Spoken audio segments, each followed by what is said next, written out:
Terlihat Ouyang menghampiri Bibi Tong dan mengkhawatirkan kesehatannya saat ini yang semakin lama semakin memburuk. Di sini, Bibi Tong mencoba menceritakan semua rahasia kalau sebenarnya Sun Fang yang mereka lihat saat ini adalah Jianning yang sedang menyamar. Namun Ouyang tak percaya akan hal tersebut, karena bagi Ouyang, Bibi Tong hanya ingin memisahkan dirinya bersama Sun Fang dan hendak menjodohkannya dengan bunga. Bibi Tong berusaha meyakinkannya, namun tetap saja Ouyang tidak percaya. Setelah itu, Ouyang menemui Tuan Lei yang kini berhasil membuat sebuah pil dari batu giok sihir, yang dimana pil tersebut akan ia uji nantinya. Sesaat Ouyang teringat dengan perbuatan Lipan yang menjadi jahat setelah memakan pil yang terbuat dari batu giok sihir. 在新的丹药炼成之前前顾后呢。 Di lain sisi, Tusu saat ini sedang meminta Kingsu untuk mengantarnya kembali ke desa Wumeng, karena desa tersebut merupakan tempat tinggalnya. Ia ingin berada di sana agar tidak membuat kekacauan lagi. Terlihat wajahnya menjadi pucat karena aura iblis di tubuhnya semakin hari semakin kuat dan ia hampir tak mampu untuk menekan aura iblis tersebut. Tusu meminta apabila ia gagal dan berubah menjadi iblis, Kingsu harus segera membunuhnya. Permintaan itu pun terlalu berat buat Kingsu. Ia pun hanya bisa menangis melihat kondisinya saat ini, hingga di mana Tusu seketika pingsan di tempat. Susu.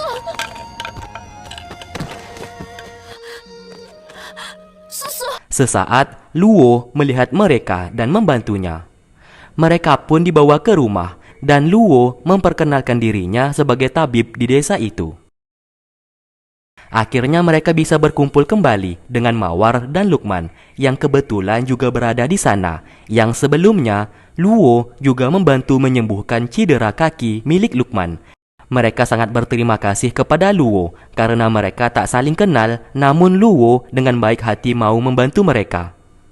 Di lain sisi, Jianning tak sengaja menemukan jimat miliknya di balik lipatan baju Ouyang. Ia pun menjadi senang karena berhasil menemukan jimat tersebut. Dengan jimat itu, ia pun mencoba melihat masa lalu dari Bibi Tong. Saat dilihat, ia sangat terkejut karena ternyata Sun Fang yang asli adalah Bibi Tong. 好吃吗？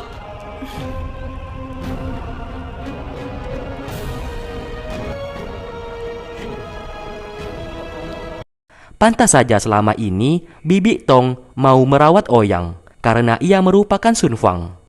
Lalu Jianning menceritakan hal tersebut kepada Tuan Lei. Dan Tuan Lei berencana akan membunuh Bibi Tong yang ternyata adalah Sun Fang karena ia takut kehadirannya itu membuat rencana yang sedang mereka kerjakan saat ini menjadi gagal. Lalu setelah itu, Tuan Lei menemui Ouyang. Ia berkata sangat merasa kasihan kepada Bibi Tong. Oleh karena itu, ia akan mengirim Bibi Tong kembali ke kota Jiandu dan melepaskannya. Namun, Sun Fang akan tetap ia sandera dan berada di sekte King miliknya. Ouyang menyetujui permintaan Tuan Lei karena Bibi Tong saat ini memang sedang sakit. Namun, Bibi Tong yang hendak diantar kembali ke kota Jiandu justru dibunuh oleh salah satu murid milik Tuan Lei. Tak lama kemudian, Qian tak sengaja menemukan jasad Bibi Tong. Ia yang melihat itu segera membawanya pergi dari sana untuk segera diselamatkan. Syukur saja Bibi Tong masih bisa diselamatkan olehnya.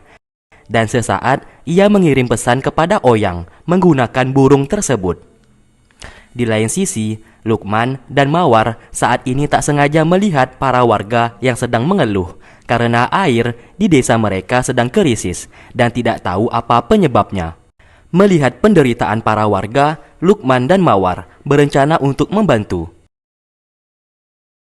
Kini, karena ulah Ling Duan, ia harus dihukum oleh pendeta Hansu karena sangat berani turun gunung secara diam-diam. Lan Sheng juga menceritakan kelakuan yang sudah diperbuat oleh Ling Duan yang berencana membunuh Tusu. Pendeta Hansu menjadi sangat murka kepadanya. Oleh karena itu, Ling Duan dihukum seberat-beratnya. Setelah itu, Lan Sheng mencoba meyakinkan kepala pendeta kalau pembunuh Zhao Lin bukanlah Tusu, melainkan pria bertopeng. Dan Tusu saat ini difitnah. Singkat cerita, Lukman, Mawar, dan Luo sedang mencari sumber mata air untuk membantu krisis air di desanya. Saat sedang mencari, Lukman tak sengaja menemukan sebuah pintu goa yang ditutupi oleh semak belukar. Ia pun memberanikan dirinya untuk masuk ke dalam. Namun siapa sangka, ia tak sengaja menemukan salah satu batu giok sihir yang dicari-cari oleh Ouyang. Ia pun menjadi senang dan segera mengambilnya. Namun tiba-tiba, akar pohon menangkapnya yang membuat ia tak bisa melepaskan diri.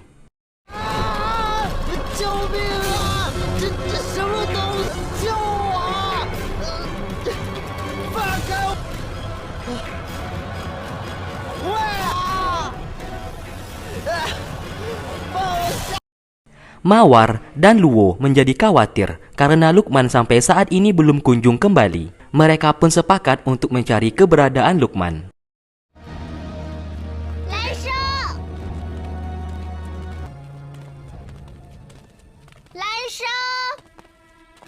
Saat sedang mencari, Mawar mendengarkan suara Lukman yang meminta tolong. Saat ia ikuti, suara tersebut berasal dari dalam goa. Mereka pun segera masuk ke dalam.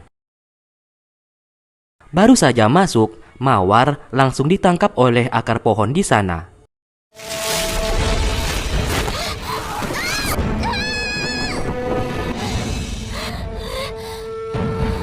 Mereka berdua pun merasa heran karena hanya Luo yang tidak ditangkap. Sebuah fakta pun mulai terkuak kalau ternyata Luo ini bukanlah orang baik.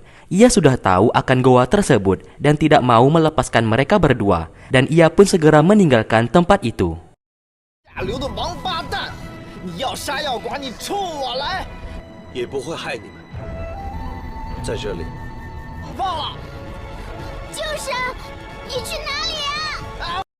Di lain sisi, Tusu dan Kingsu hendak pamit untuk pergi dan menitipkan Lukman beserta Mawar untuk dijaga oleh Luo.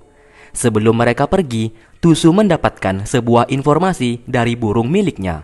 Ia pun sadar kalau ada sesuatu hal yang berbahaya yang menimpa Lukman dan Mawar. Oleh karena itu, ia pun segera pergi dari sana.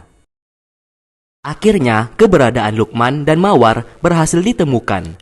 Tusu seketika diserang oleh akar pohon tersebut dan bertarung melawannya.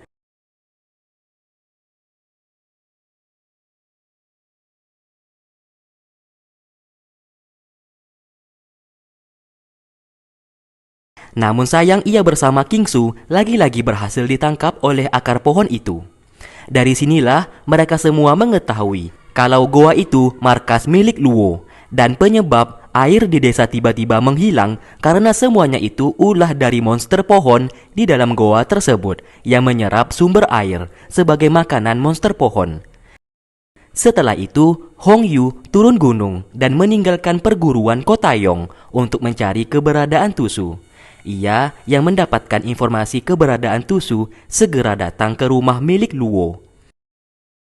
Di sana, Luo berbohong kalau Tusu telah pergi dari rumahnya bersama Kingsu. Namun, Hong Yu tidak percaya setelah melihat pedang iblis masih berada di sana. Karena curiga, ia pun meminta Luo berkata jujur mengenai keberadaan Tusu saat ini. Tak lama kemudian, monster pohon keluar dari goa dan masih mengikat mereka semua di sana. Monster tersebut menyerang rumah warga.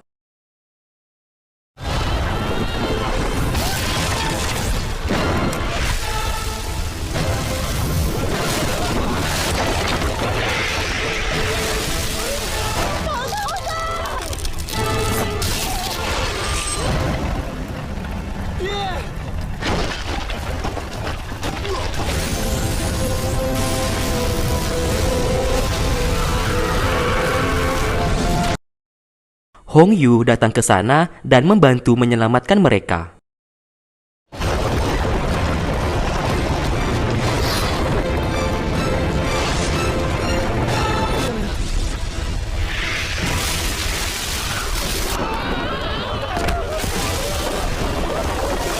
Tusu yang kesal hendak memusnahkan monster pohon di sana, namun Luo menghalanginya, yang ternyata monster pohon itu merupakan kedua orang tuanya.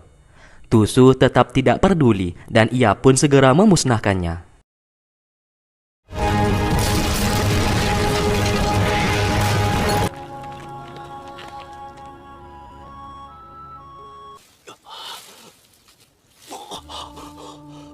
Singkat cerita, Luo meminta maaf atas insiden hari ini. Ia pun bercerita di saat dulu kedua orang tuanya sakit parah. Ia pun mencari kesana kemari tumbuhan obat untuk menyembuhkan orang tuanya. Namun tetap saja tumbuhan obat yang ia temukan tidak meredakan ataupun menyembuhkan penyakit orang tuanya. Lalu ia mencari tanaman obat lagi dan tak sengaja menemukan batu giok sihir yang terkubur di dalam tanah. Berkat batu giok sihir tersebut, ia pun berhasil membuat sebuah pil. Kedua orang tuanya yang memakan pil tersebut bukannya menjadi sembuh, justru berubah menjadi monster. Demi menutupi dari warga sekitar, ia pun mengurung kedua orang tuanya yang sudah menjadi monster pohon di dalam goa tersebut. Sebagai permintaan maafnya, ia pun memberikan batu giok sihir kepada Tusu dan ia akan bertanggung jawab mengenai sumber air yang hilang di desa itu.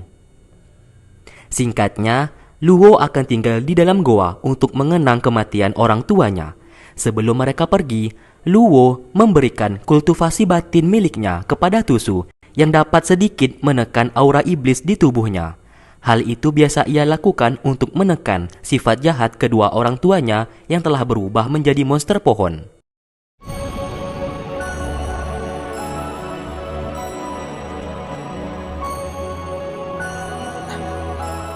Di lain sisi, Ouyang mendapatkan kabar dari Qian, yang saat ini Bibi Tong terluka dan bersama dengan dirinya. Mendengarkan hal itu, Ouyang menjadi murka kepada Tuan Lei, karena terakhir Tuan Lei hendak mengantar Bibi Tong untuk kembali ke kota Jiandu. Sesaat Tuan Lei datang ke sana, namun Ouyang memilih diam dan tidak langsung membalaskan dendamnya. Terlihat Bunga datang menjenguk Bibi Tong yang saat ini masih belum sadarkan diri. Karena peristiwa yang menimpa Bibi Tong membuat Bunga menjadi sangat khawatir. Lalu ia pun menemui Tusu dan meminta bantuannya untuk mengirimkan surat kepada Lanseng. Ia ingin bertemu dengan Lanseng untuk menceritakan sesuatu hal kepadanya. Tusu mau membantunya dan ia pun menggunakan burung miliknya untuk mengirim surat tersebut. Setelah itu, surat yang dikirim telah sampai ke Lanseng. Melihat isi surat tersebut, Lanseng hendak turun gunung. Namun, Fuku ingin ikut bersamanya. Karena selama 1 tahun sekali ia diperbolehkan ayahnya untuk keluar. Karena terus dibujuk, Lanseng memperbolehkannya untuk ikut bersamanya.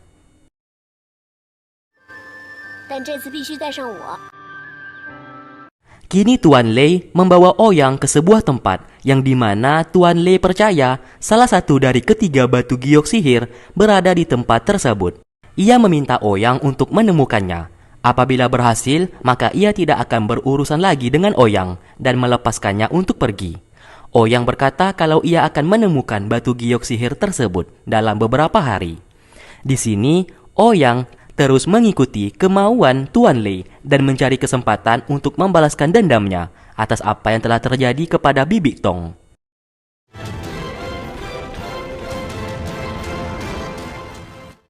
Singkat cerita, Lanseng dan Fuku telah tiba. Mereka pun mengejar Mawar dan hendak ditangkap karena Lanseng mengetahui Mawar adalah siluman rubah.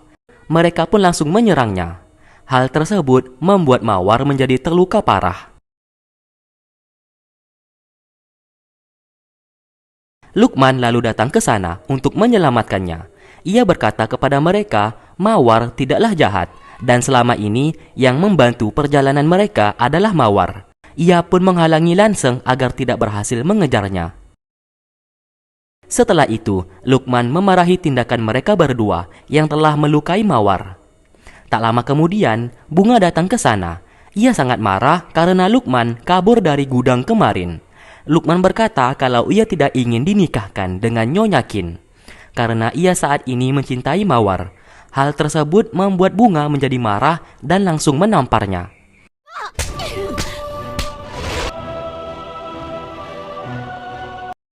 Tamparan itu membuat Lukman menjadi kecewa kepada sang kakak dan segera pergi dari sana. Setelah itu, ia pun mencari Mawar di bawah guyuran hujan. Namun keberadaan Mawar tidak ketemu. Nyonya Qin lalu menghampirinya untuk memberikan payung. Lukman yang melihatnya menjadi marah karena gara-gara dirinya hendak dinikahkan dengan Nyonya Qin, kini ia harus kehilangan Mawar. Mendengarkan hal tersebut, Nyonya Qin langsung terdiam dan merasa bersedih.